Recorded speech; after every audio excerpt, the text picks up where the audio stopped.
দুনিয়াতে এমন কোন মাইয়া নাই কোন ছেলের জন্য জীবন আর মরণ হবে, সব হলো ধান্দাবাজ, ধোঁকাবাজ। ও যদি তোর সাথে কোরআন নিয়ে কসম খায়, মনে করবি এটা তোর 13 নাম্বার কসম। সাবধান, এইটা তো আছে স্থায়ী জীবনে তোর আসবে কাল, কলঙ্ক নেমে আসবে, তোর মায়ের জীবনটা নষ্ট হবে, তোর মা বাবার সম্মানের জবাই হয়ে যাবে, কারণে তুই এমন কুলাঙ্গার সন্তান যে তোর চরিত্রের কারণে মা বাবা সমাজে মুখ দেখাইতে পারে না। তুই বেঁচে থাকার থেকে মরাটাই ভালো। দ্বিতীয়ত, তোর নিজের জীবনটাও শেষ। তুই জীবনে না পাবি কোথাও মাথা উঁচু করে দাঁড়াতে, তোর লেখাপড়াও হলো না জীবনে, ওই মেয়েদের পাল্লায় পড়ে তোর চরিত্র শেষ, লেখাপড়া শেষ, জীবনও শেষ, যৌবনও শেষ হয়ে যাবে। এক সময় কান্না করবি, আপন কান্না পানির মুসা, কেন লোক তোর কাছে পাবি না।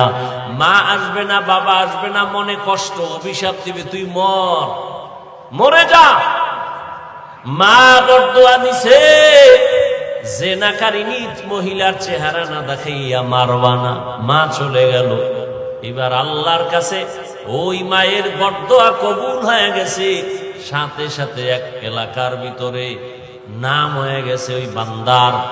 মানুষেরা বলা বলি করে, আমগো এলাকায় বড় এক বুজুর্গ। কয় কত বড় বুজুর্গ? কয় যার কলঙ্কের কোনো দাগ নাই, 24টা ঘন্টা আল্লাহর ইবাদত করে। কই? কয় পাহাড়ের চূড়ায়। ওই এলাকায় ছিল এক বেশ্যা নারী, জেনাকারিনী মহিলা, সুন্দরী রমণী।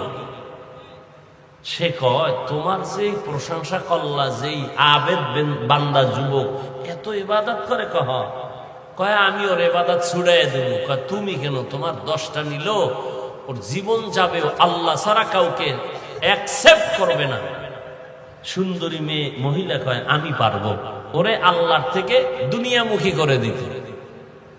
চলে গেল মহিলা চ্যালেঞ্জ দিয়া, একা একা পাহাড়ের চূড়ায় গিয়া ওই ঝুপড়ির সামনে দাঁড়াইল। যুবকটা নামাজে দাঁড়ানো, ওই এলাকার সুন্দরী রমণী এমন পজিশনে দাঁড়াইল যে নজর দিলেই তার নামাজ শেষ হয়ে যাবে, কিন্তু না, মহিলাটা এত ইনায়া বিনায়া বিভিন্ন ভাবে অপকৌশল অবলম্বন করিয়াও যুবকের নামাজ থেকে এক বিন্দু ওর দিকে ফিরাইতে পারে নাই। সেই ইবাদত করনেওয়ালা যুবক, মায়ের দোয়া তো কবুল হইতে হইব। এই বেশ্যা নারী আসছে, চেহারাটা দেখলেই এরপরে মায়ের দোয়া কবুল। কিন্তু ও এখনো দেখে, মহিলা বহু কাইফিয়াত করছে যা করার, কিন্তু আল্লাহর বান্দা এক বিন্দু এক সেকেন্ডের জন্য চোখ দুইটা ঘুরায় না, ওই মেয়ের দিকে তাকায় নাই। মেয়েটা হাজারো অপচেষ্টায় ব্যর্থ হইয়া বলে, এখন সোজা যেহেতু পারি নাই, বাঁকা ভাবে ওরে আটকাবো। চলে গেল। চলে যাইয়া পাহাড়ের নিচে পার্শ্বে একটা মাঠ, এরকম ময়দানে বকরির রাখাল, ওই মহিলা সুন্দরী রাখালের সাথে জিনা করছে। কার সাথে? রাখালের সাথে জিনা করছে। কিছুদিন পরেই বাচ্চা হলো। কি হলো?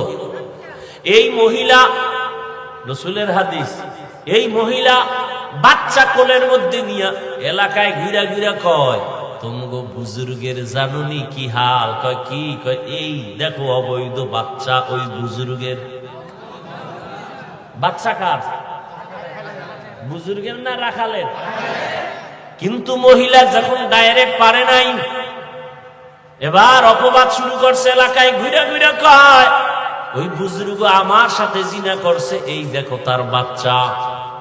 একথা শুই না এলাকার মানুষ লাঠি হাতে নিয়ে রওয়ানা। এই বুজুর্গের আর এলাকায় রাখবো না।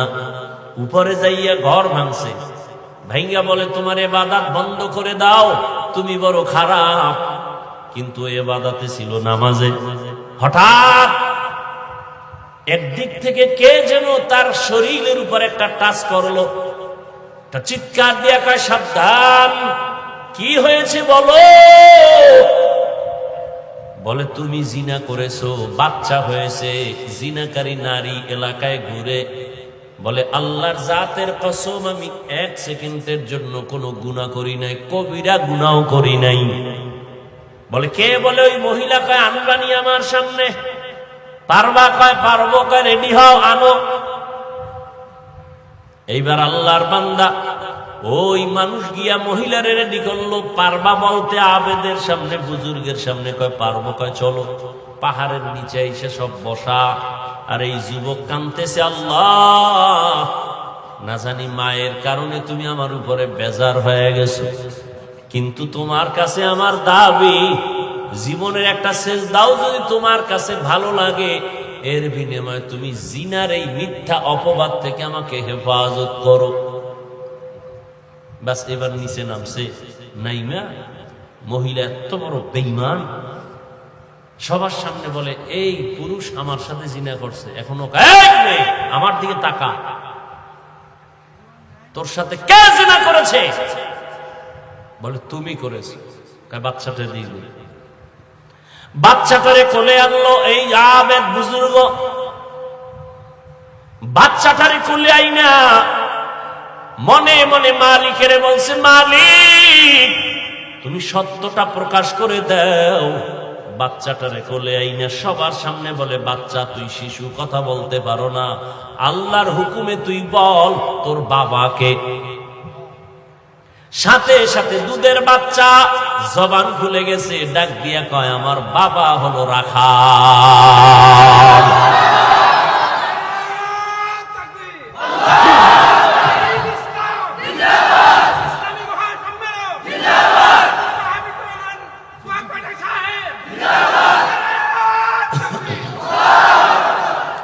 বুঝছেন ঘটনা থেকে কিছু? মায়ের বড্ড কিন্তু লাগছে না? জেনাকারী মহিলার চেহারা দেখছেনি? দেখছে। ওদিক দিয়ে আল্লাহ ওরে জিনার অপবাদ থেকে কি করছেন? হেফাজত করছেন। যুবকদের ইবাদত, এরে আল্লাহর গুনাহ, আল্লাহ বলেন পাহাড় সমপরিমাণ গুনাহ করছো, তওবা কর, বিনয়ের সাথে তওবা কর।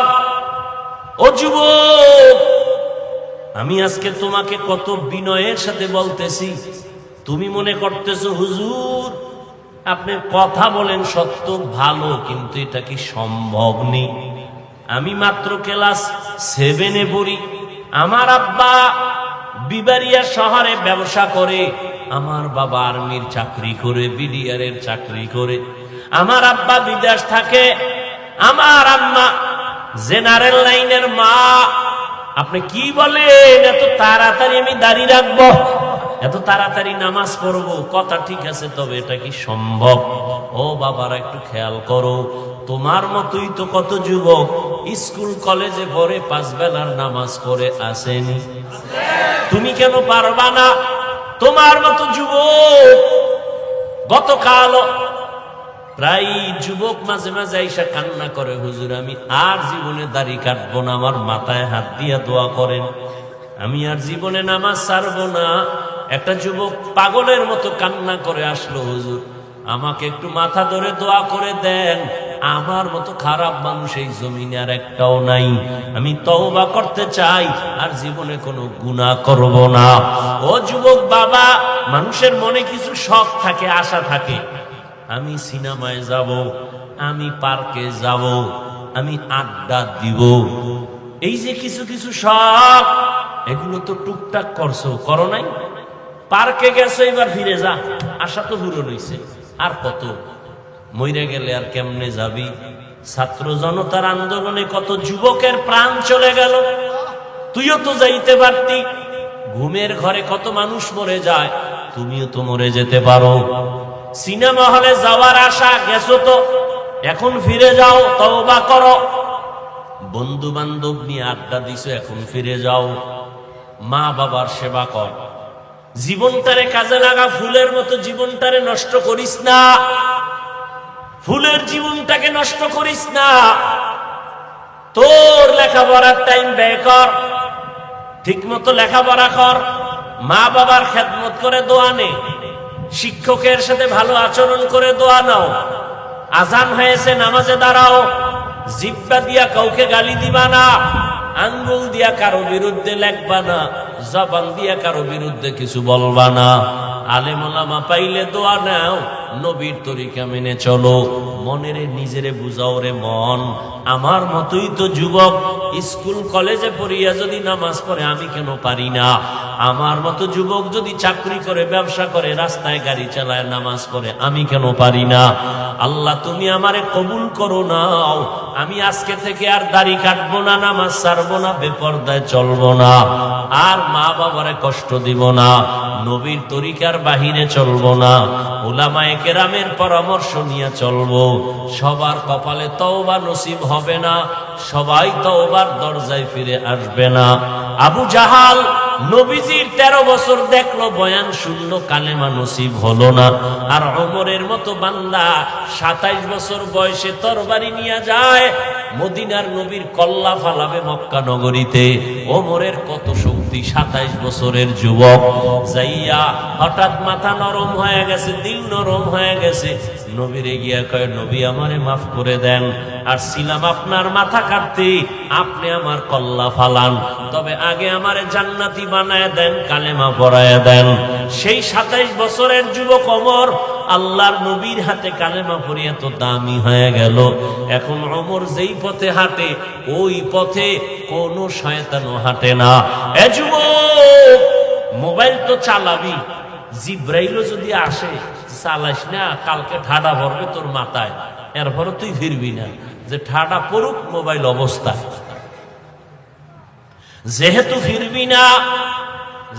ফিরবি না, দেখবি, তাহলে আমার কিছু দাবি। 1 নাম্বার, মোবাইলে মাঝে মাঝে কোরআন তেলাওয়াত শুনিস। তুই সারা রাত আকাম করার পর যখন তুই ঘুমাবি, মক্কা মদিনার ইমামের তেলাওয়াত চালু কইরা তুই ঘুমা। শুনতে শুনতে ঘুমায় পর মাঝে মাঝে গুগলের মধ্যে বড় বড় মনীষীদের ইতিহাস, সালাউদ্দিন আইয়ুবীর জীবনী পড়। বলার আমার সময় নাই, কেমন যুবক সালাউদ্দিন আইয়ুবী, গুগলে সার্চ দিয়া কালকে পড়। কেমন যুবক খাজা মাইনুদ্দিন চিশতি, ইতিহাস পড়। যুবকদের জীবনকে পরিবর্তন করে দিবে এই ঘটনা।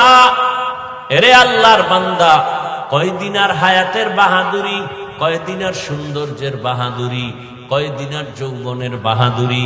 ওরে আমিও যদি তোর মতো প্যান্ট শার্টটাই লাগাইয়া রাস্তাঘাটে মাস্তানি করতাম, কেউ আমারে বাধা দিত না। আমি গান গাইতাম কণ্ঠ বাজায়, একতারা হারমোনিয়াম নিয়া, কেউ বাধা দিত না। ও আল্লাহর বান্দাই পথটা বড় কঠিন।